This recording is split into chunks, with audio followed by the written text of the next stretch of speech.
बिस्मिल्लाहिर्रहमानिर्रहीम। मदीना तैयबा की रियासत और इस्लामी जमहूरिया पाकिस्तान।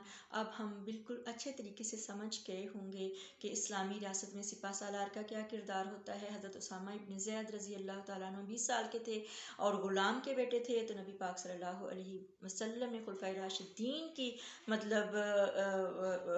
खुलफ़ाए राशिदीन को उनके मातहत बनाया और उनको सिपा सालार बनाया। तो क्या पाकिस्तान की अफवाज के सिपा सालार का किरदार जो है वो कैसा रहा है, आप बहुत अच्छे तरीके से जान सकते हैं और समझ सकते हैं। इसी तरह से वज़ीर आज़म जवाबदेह है हर चीज़ का। और एक जो बात है बैतुल माल की, बैतुल माल उसे कहते हैं जहाँ पे अवामुन्नास का जो टैक्स का पैसा होता है, जो वो हुकूमत को पे करते हैं, देते हैं, उसको जमा किया जाता है और फिर अवाम की फलाह बहबूद पर लगाया जाता है, जिसमें कि अवाम के जो है वो उनकी बुनियादी ज़रूरियात पूरी होती हैं, बच्चों को फ्री तालीम दी जाती है और बच्चों के वजीफ़े लगाए जाते हैं और हर किसी को यकसा तौर पर जो है वो अपनी जो बुनियादी ज़रूरत की चीज़ें हैं वो मुहैया होती हैं। तो वाक़या है हज़रत अबू बकर सिद्दीक़ रज़ी अल्लाह तआला अन्हु का, जब आप खलीफा थे, बैतुल माल का काम कर रहे थे और चिराग जलाया हुआ था। तो उस वक्त चिराग थे, इस वक्त चिराग नहीं है, इस कदर तो दूसरी लाइट्स हैं। तो वक्त चीज़ें बदल गई हैं, लेकिन जो है अहकाम वहीं पे हैं बैतुल माल के मामले में। तो उनके दोस्त आ गए सैयदना सिद्दीक़ अकबर रज़ी अल्लाह तआला अन्हु के, तो बातें करने लग गए। इस दौरान सैयदना सिद्दीक़ अकबर रज़ी अल्लाह तआला अन्हु ने दिया बुझा दिया। पूछने लगे दोस्त कि अमीरुल मोमिनीन ए सिद्दीक़ अकबर, आपने दिया क्यों बुझा दिया? आपने फरमाया कि इसलिए बुझा दिया है कि इसमें जो तेल डला है वो अवाम के टैक्स का है, वो अवाम का पैसा है, अवाम की अमानत है। जब मैं अवाम के लिए हिसाब किताब कर रहा था, काम कर रहा था, भलाई के लिए अवामुन्नास की, तो मैंने इस दिए को जलाया। लेकिन जब आप आगे हो तो अब मेरी ज़ाती महफिल हो गई है, मैं अपनी ज़ाती बातें कर रहा हूँ, तो ये मुनासिब नहीं है कि मैं अवाम के पैसे से जो है वो रोशनी हासिल करूँ। ये है अवाम पाकिस्तान के टैक्स की हिफाजत, जिसको बैतुल माल कहा जाता है। जो ये लोग लूट लूट कर ले गए हैं जी, मोटरवे बना दी, ये कर दिया, वो कर दिया। आपने कभी सोचा है कि मोटरवे जो बनी है वो किन के पैसों से बनी है?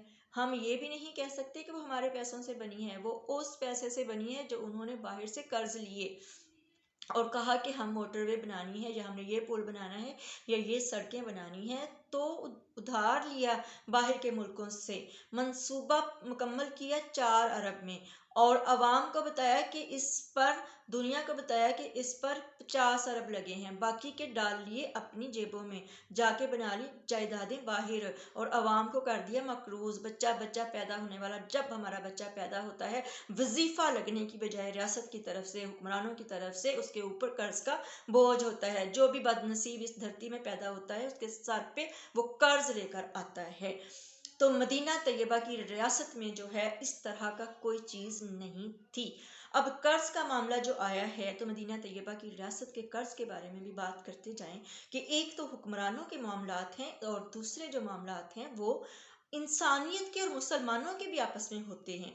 कि जब नबी पाक सल्लल्लाहु अलैहि वसल्लम सरकार किसी का जनाजा पढ़ने लगते तो आप सबसे पहला सवाल ये फरमाते कि क्या इसके ज़िम्मा कोई कर्ज है? अगर उनके जो हैं लवाहिकीन तो वो अर्ज करते कि जी या रसूलुल्लाह कर्ज देना है इन्होंने, तो आप सल्लल्लाहु अलैहि वसल्लम फरमाते कि फिर अपने भाई का जनाजा तुम खुद पढ़ लो। इसका मतलब ये नहीं था कि आप जनाजा नहीं पढ़ते थे या पढ़ना नहीं चाहते थे। इसका मतलब भाईचारा था, अखुवत थी, मोहब्बत थी, मसावात थी कि उसी वक्त कोई ना कोई मालदार सहाबी उठते और अर्ज करते कि या रसूलुल्लाह मैं ज़िम्मेदारी लेता हूँ अपने भाई के कर्ज की। तो वो ज़िम्मेदारी लेते या कर्ज की अदायगी करते, तो फिर आप सल्लल्लाहु अलैहि वसल्लम के मुबारक चेहरे पर जो है वो बशाशत आ जाती, आप मुस्कुराते और आप खुश होते कि मेरे उम्मती जो मेरे सहाबा हैं उनका कर्ज जो है वो अदा हो गया है। इस मुआशरे में क्या होता है, مکروس کے لیے مکروس کو پکڑا جاتا ہے، اس کو گھسیٹا جاتا ہے، اس کو ذلیل کیا جاتا ہے، جگہ جگہ چوکو چراہوں پہ بیٹھ کر باتیں کی جاتی ہیں۔ اگر خدا نہ خواستہ کوئی عورت مکروز ہے تو اس کا نام لیا جاتا ہے، جس سے اس کے بچے کیا فیل کرتے ہیں۔ کسی کو اس چیز کی جو ہے وہ ٹینشن اور پریشانی نہیں ہوتی کہ جو مکروز ہے اگر وہ نہیں دے سک رہا تو کوئی یہ نہیں کہتا کہ اللہ کے واسطے میں نے معاف کیا، یا کوئی بہن بھائی یہ نہیں کہتا کہ بھئی اس کو مت ذلیل کرو، اس کو مت بدنام کرو، اس کا قرض کی ذمہ داری جو ہے وہ میں لیتا ہوں۔ اب یہ چیزیں کیسے عوام الناس میں آئیں؟ یہ چیزیں اس وجہ سے نہیں آ رہی کہ ہمارے ملک میں انصاف نہیں ہے۔ اگر انصاف ہوتا تو کبھی بھی اس طرح کی بھیانک چیزیں نہ ہوتی۔ اگر جو جج کی بیوی نے بچی کو تشدد کر کے مارا، اگر اس کو سزا ملتی تو کوئی بھی اپنی گھریلو ملازمہ پر اس طرح کا وحشیانہ تشدد نہ کرتا۔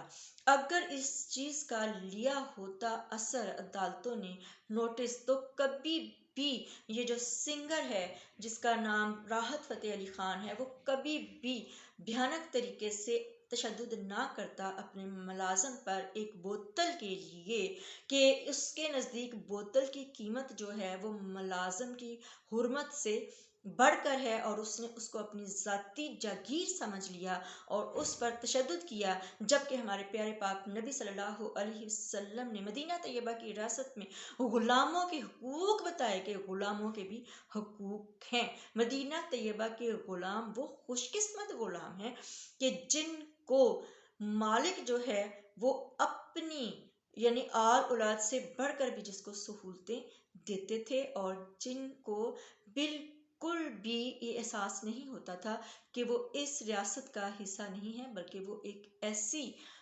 جو ہیں مخلوق ہیں کہ جن پر صرف تشدد کیا جاتا ہے، اور جن کی غلطی ہونے پر انہیں معاف نہیں کیا جاتا، بلکہ انہیں وحشیانہ تشدد کا جو ہے وہ بنایا جاتا ہے، نشانہ بنایا جاتا ہے۔